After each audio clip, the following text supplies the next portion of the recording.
Eu que agradeço. Vocês estão conseguindo me ouvir? Sim, Pedro, perfeito. Certo, então eu vou começar.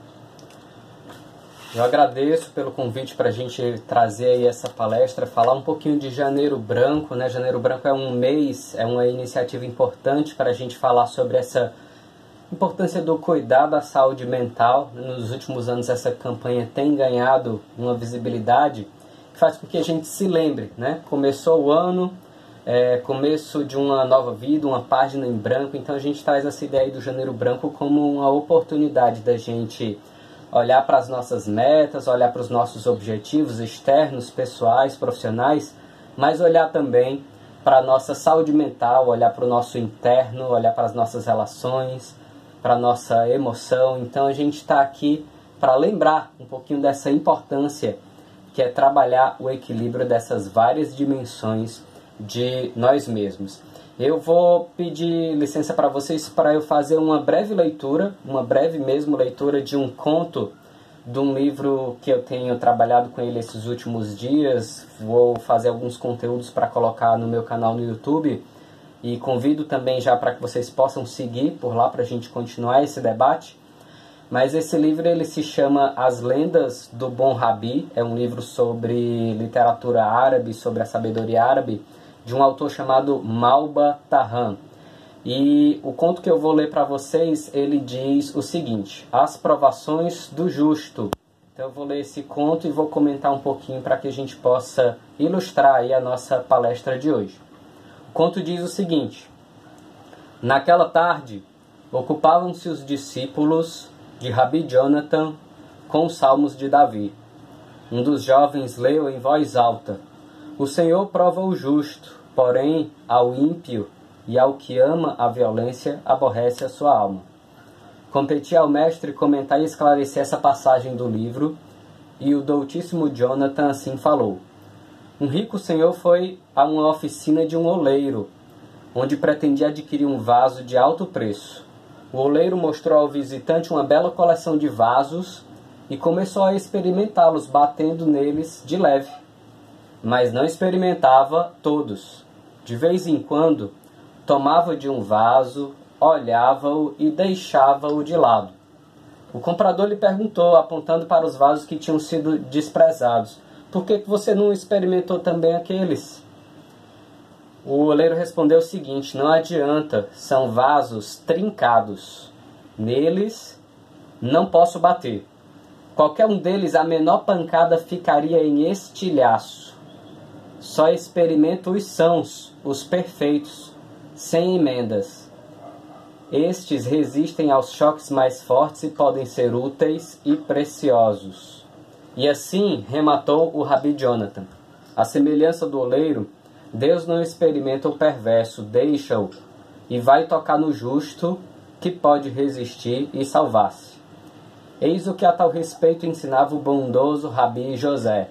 O vendedor de linho, sabendo que o seu linho é bom, pisa-o e repisa-o, na certeza de que esta operação melhorará o produto. O bom linho, quanto mais batido, mais brilho e valor terá. Mas quando sabem que o linho é de má qualidade, não se atreve a pesá-lo, pois a fibra se partiria. Pela mesma razão, o Senhor não oprime o mal, e sim o justo. Não menos expressivas eram as palavras do Rabi Eleazar, que dizia: Certo lavrador tinha 2 bois, um fraco e outro forte e robusto. Em qual deles punha o lavrador sua carga? Sobre o mais forte. Assim o Senhor faz com o homem justo, com o ser humano justo. Então, pessoal, eu termino a leitura desse conto para trazer para vocês a seguinte reflexão. As pessoas com quem nós trabalhamos nos últimos meses, nos últimos 2 anos, na verdade, são pessoas que têm passado por grandes provações. Na minha experiência clínica, a gente lida com o sofrimento diariamente. Essa semana, por exemplo, me marcou bastante a história de uma mulher jovem, uma mulher de 24 anos, que após pegar Covid, ela foi ao hospital, porque não melhorava, estava ficando pior a cada dia, e descobriu uma doença, um adoecimento, e esse adoecimento, parece que era no sangue, fez com que ela piorasse e viesse a falecer deixando filho pequeno, deixando marido e família. E o interessante é que duas pessoas diferentes me contaram essa história e essas duas pessoas não se conheciam, eram duas pessoas que eu atendi em tempos diferentes, em momentos diferentes ao longo aí desse período. Eu trouxe essa história porque me marcou muito essa coincidência de duas pessoas me contarem a mesma história da mesma mulher. Mas eu trouxe ela para ilustrar que as pessoas com quem nós estamos lidando são pessoas que estão em sofrimento. E isso faz com que muitas vezes as pessoas ajam através dessa dor, a partir dessa dor, às vezes com falta de educação, com deselegância. Mas a ideia também é que todos nós somos provados em um momento ou outro a atravessar os vários sofrimentos da vida. E esses sofrimentos fazem com que nós nos tornamos, a cada passo, a cada ciclo, a cada degrau da nossa vida, pessoas mais úteis à sociedade à nossa volta, pessoas mais capazes de servir. Eu estou trazendo essas experiências, essa fala, porque muitas vezes nos setores administrativos as pessoas às vezes não têm consciência, né? Não têm assim, um contato íntimo com o cliente como a gente tem lá na psicologia. E na psicologia a gente sabe, a gente passa por cada história de sofrimento, por cada história de dor, faz com que a gente convide aqui a nossa imaginação para imaginar agora não só essa dor, mas imaginar também a cada uma dessas pessoas, a todas essas pessoas que através do nosso trabalho nós beneficiamos quando nós estamos fazendo o nosso trabalho, dando o nosso melhor e nos dedicando.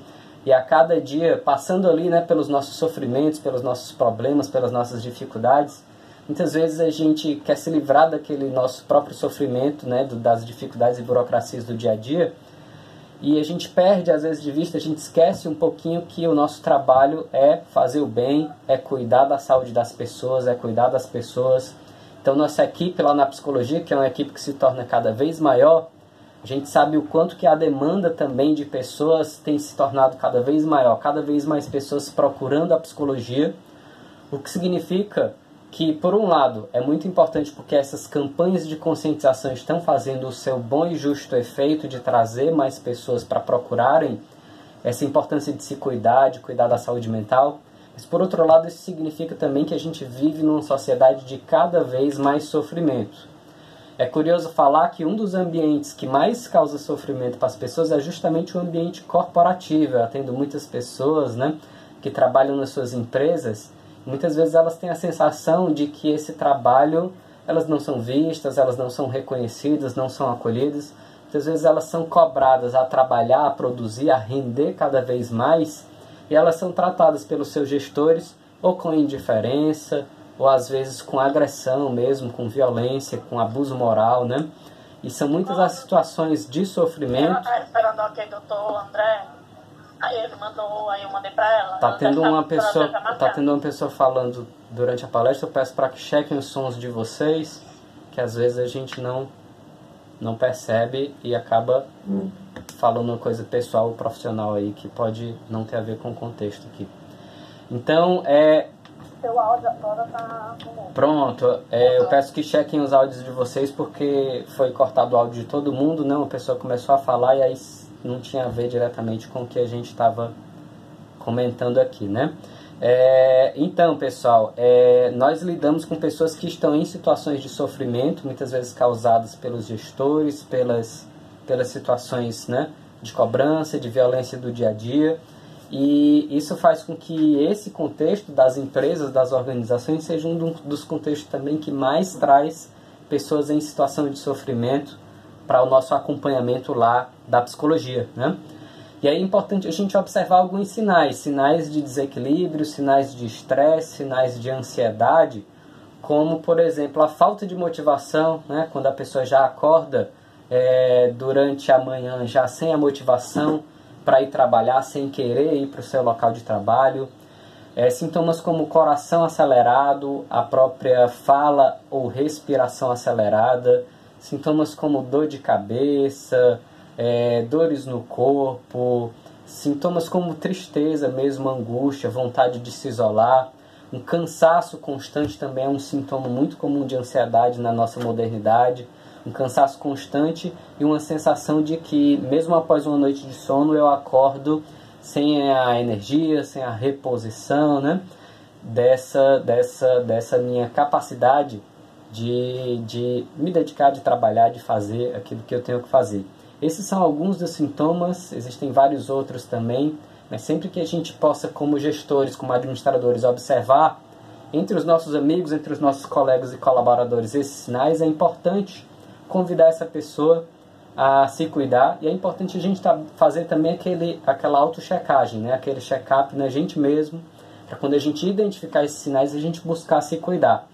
Porque eu sempre digo assim para as pessoas, a ansiedade ela não mata, mas ela maltrata, né? Então quando a gente não cuida, essa ansiedade ela vai ficando mais grave, ela vai ficando pior, conforme a gente não vai cuidando, tá bom? E aí existem formas, além do cuidado próprio, específico da saúde mental, né? Da gente procurar um psicólogo, procurar um psiquiatra quando é preciso, né? Buscar fazer os tratamentos direitinho. Existem formas da gente também se cuidar, que é aquela coisa que parece que todo mundo sabe, mas muito poucas vezes a gente de fato faz na nossa vida, né? Que é cuidar da nossa alimentação, cuidar de ter uma boa noite de sono, também fazer atividade física regularmente. E uma outra coisa que é muito importante, muitas vezes na nossa vida a gente segue uma rotina na qual a gente vive aquela rotina de casa-trabalho, casa-trabalho, casa-trabalho. É uma rotina só de obrigações, e às vezes a gente vai deixando de lado as coisas que a gente gosta de fazer. Muitas pessoas muitas vezes até esqueceram, não se lembram mais o que é que elas gostam, o que é que elas gostavam de fazer no seu tempo livre, né? E todo o tempo livre é ocupado às vezes pelo trabalho, pelos estudos, pelas obrigações, pela família, e a pessoa esqueceu de cuidar de si mesma, de fazer coisas que possam alimentar a sua saúde mental. Muitas vezes essas coisas são vistas como inúteis, como coisas que às vezes não trazem valor para a vida, mas elas trazem justamente um valor para a saúde mental.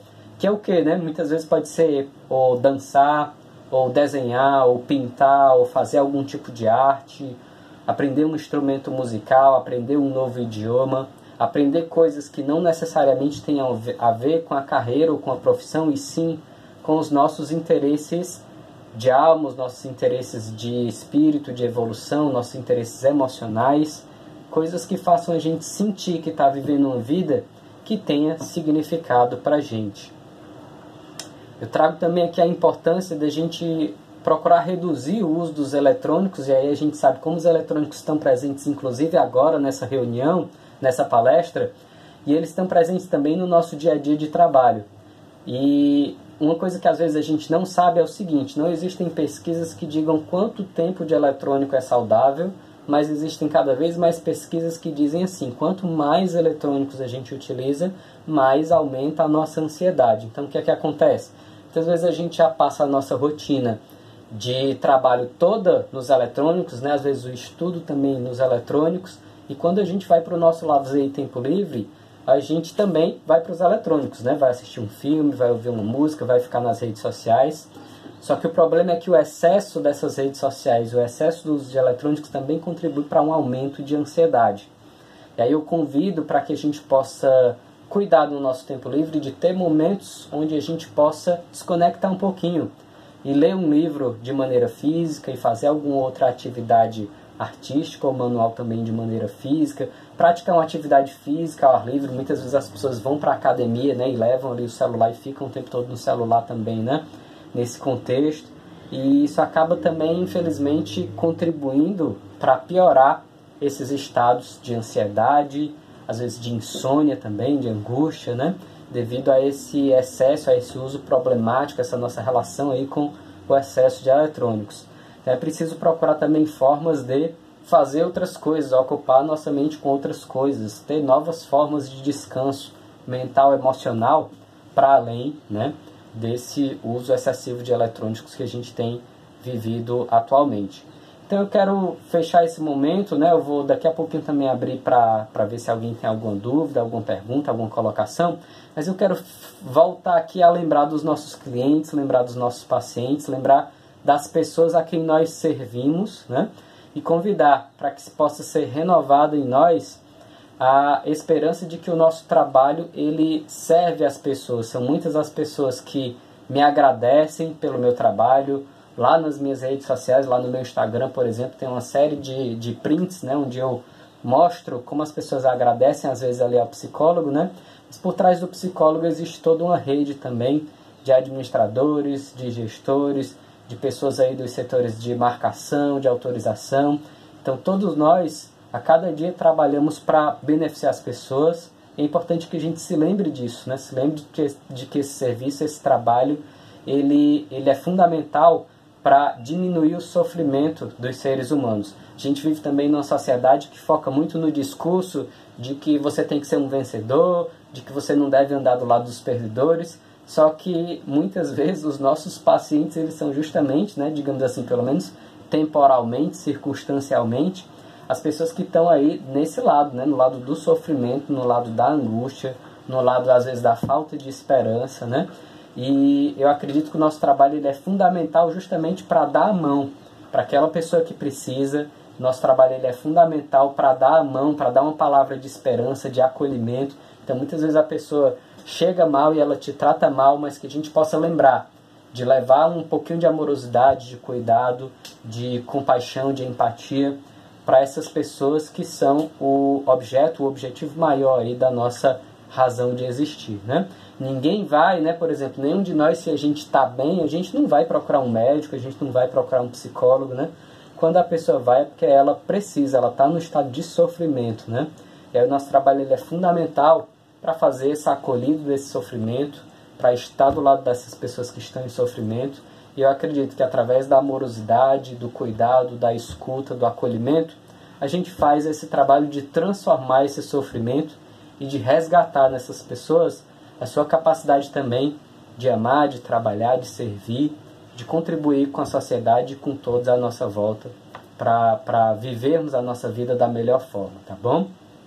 Fecho por aqui a minha contribuição. Poderíamos dizer muito mais outras coisas, mas para que também não fique tão longa a nossa palestra, eu fecho por aqui nesse momento e eu abro a pergunta de que se alguém tiver alguma dúvida, alguma colocação, alguma coisa que queira acrescentar nesse momento, a gente pode responder, né? Senão a gente fecha nesse momento.